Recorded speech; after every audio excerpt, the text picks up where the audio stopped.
Sahabat semangat, masih bersama kami di Semangat Siang Indonesia. Indonesia harus semangat. Makin semangat nih karena kita masih membahas yang namanya kita sedang membedah fakta-fakta ilmu bedah. Jadi yang namanya bidang medis yang satu ini memang tidak berhubungan dengan COVID-19 di era pandemi ini, tapi kadang-kadang banyak sekali nih informasi-informasi hoax yang beredar di masyarakat yang menambah-nambah kepanikan kita. Sebelum kita lanjut talk show bersama Dr. Silain dari Rumah Sakit Anissa Cikarang, kita simak dulu ini pemirsa, viral foto dokter mendapat perawatan darurat sambil mengoperasi pasien. Kita lihat dulu yuk.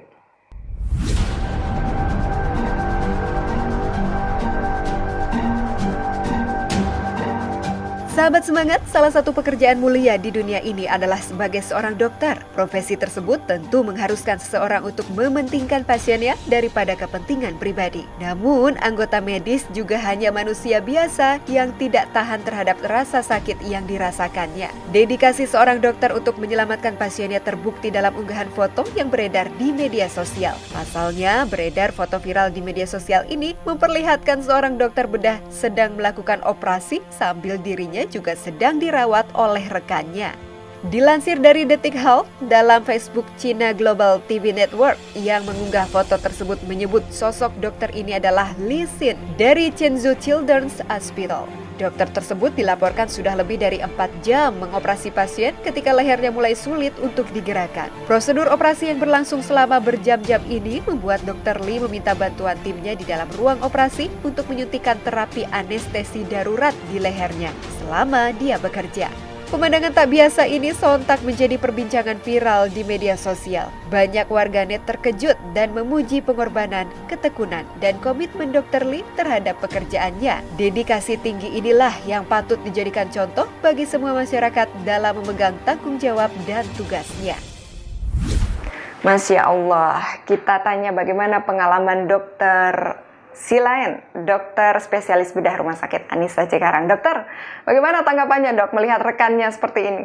Baik, kalau saya lihat dari foto ada seorang dokter bedah lagi sedang operasi, terus diceritakan setelah 4 jam ya, setelah 4 jam, dan sebetulnya ini operasi cukup lama ya, setelah 4 jam, terus tiba-tiba leher dari dokter bedah ini kita lihat itu dilakukan tindakan penyuntikan oleh dokter anestesi. Kalau saya mencermati ya dari apa yang berita ini, sangat mungkin apa yang dialami dokter bedah itu terjadi satu spasme di otot leher ya. Jadi memang tindakan operasi kan membutuhkan satu konsentrasi yang khusus ya, satu konsentrasi yang cukup berat ya, karena apa kita operasi itu kan harus betul-betul detail, harus betul-betul bagaimana operasi ini bisa baik, berjalan lancar. Jadi jujur saja kita butuh konsentrasi yang tinggi, ya, apalagi operasi-operasi yang cukup sulit itu memakan memakan atau menguras tenaga kita, pikiran kita, ya. Dan saya melihat bahwa ini sangat mungkin karena konsentrasi yang tinggi tadi. Ya mungkin pergerakan sangat konsentrasi juga pada satu fokus tertentu sehingga bisa mengalami spasme ya. Spasme ini menyebabkan rasa sakit. Nah, rasa sakit yang cukup hebat tentunya sampai akhirnya oleh dokter anestesi atau dokter bius tadi sangat mungkin menyuntikkan satu obat untuk menghilangkan rasa sakit dan untuk meringankan spasme otot yang tadi bisa kita lihat dalam berita viral tadi. Jadi saya kira dokter tadi itu menyuntikkan salah satu obat supaya dokter bedah tadi yang melakukan tindakan operasi bisa merilekskan kembali otot-ototnya sehingga dokter bedah tadi bisa melanjutkan tindakan operasi sampai dengan selesai. Nah, kalau saya baca, ini tindakan operasi sangat panjang sekali, sampai 9 jam, ya ini cukup melelahkan sekali, sehingga bagaimanapun kita sebagai dokter bedah tidak pernah meninggalkan meja operasi sebelum tindakan selesai. Sebelum pasien yang kita operasi itu bisa mengalami proses kesembuhan. Apapun ceritanya, kita harus menyelesaikannya dengan baik. Walaupun kita udah sangat letih dan lelah. Saya kira gitu Mbak Dita. Pasti sangat melelahkan kan ya dok ya proses di kamar bedah itu. Boleh diceritakan dokter bagaimana pengalaman dokter menangani kasus apa yang paling dirasa sangat berat selama ini dokter? Kalau saya sih sebetulnya lebih banyak cerita ya. Saya sudah hampir 15 tahun ya sebagai dokter bedah. Jadi banyak pengalaman yang saya alami secara pribadi. Ya mungkin ada beberapa pengalaman yang Mbak Dita tadi sampaikan, ada nggak yang sampai melelahkan? Ya sering juga ya, apalagi dengan operasi yang durasi cukup panjang, lebih dari 3 sampai 4 jam. Buat kita itu udah cukup lelah, Mbak. Karena apa? Operasi itu sendiri membutuhkan konsentrasi tinggi. Ya kita fokus dalam satu konsentrasi tertentu sehingga mau nggak mau tubuh kita ini kan terbatas juga ya. Apalagi kita kalau udah lakukan tindakan sebelumnya beberapa 1, 2, 3 dilanjutkan lagi dengan tindakan yang butuh konsentrasi yang tinggi dalam jumlah waktu, durasi waktu yang panjang, jujur itu sangat melelahkan. Dan saya yang paling melelahkan sebetulnya operasi namanya operasi, kalau kami dokter bedah umum ya, itu adalah operasi laparotomi ya. Laparotomi itu membuka dinding perut sampai organ-organ di dalam perut harus kita keluarkan semuanya.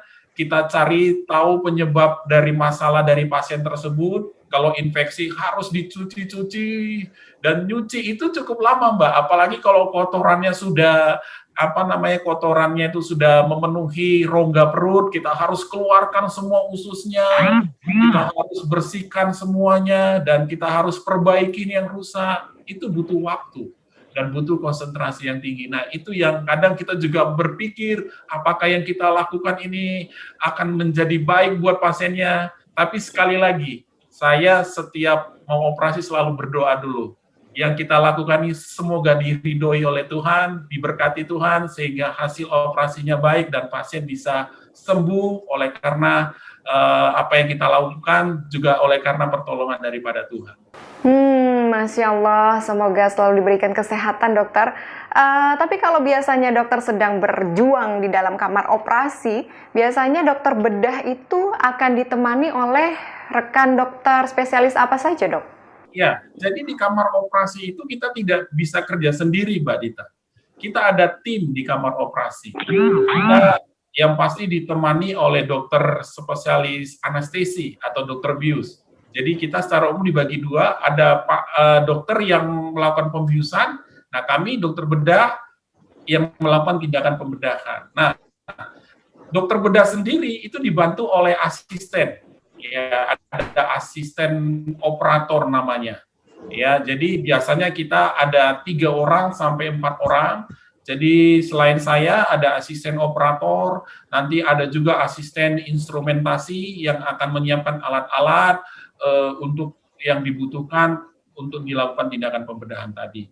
Dan nanti ada asisten lain untuk sebagai pembantu umum yang membantu kita menyiapkan segala sesuatu yang kurang sehingga proses tindakan pembedahan bisa berjalan lancar dan baik. Baik, kita berserah diri saja ya kepada yang pertama, kepada Allah Subhanahu wa Ta'ala, dan yang kedua kepada dokter-dokter yang sangat berkompeten ini. Kalau begitu bagaimana dokter cara mencegah kelelahan nih bagi para dokter untuk yang sedang berjuang di meja operasi? Ya, jadi motivasi kita satu sebetulnya, apa yang kita lakukan ini bisa bermanfaat, berfaedah bagi pasien tersebut. Saya sering sekali punya pengalaman yang tadinya sudah sangat lelah, ya kalau dilihat kalau baterai, mungkin baterai kita itu dayanya tinggal 5-10% ya, tapi kalau udah di meja operasi, itu naik dengan sendirinya, Mbak. Itu mencapai 90-100%. Jadi memang adrenalin kita itu akan kembali naik ya, kalau kita sudah menghadapi pasien di meja operasi. Dan akan sangat terasa setelah operasi sebetulnya. Tapi memang tidak bisa dipungkiri, kalau misalnya tindakan operasi kita terlalu banyak, memang kita pasti mengalami kelelahan.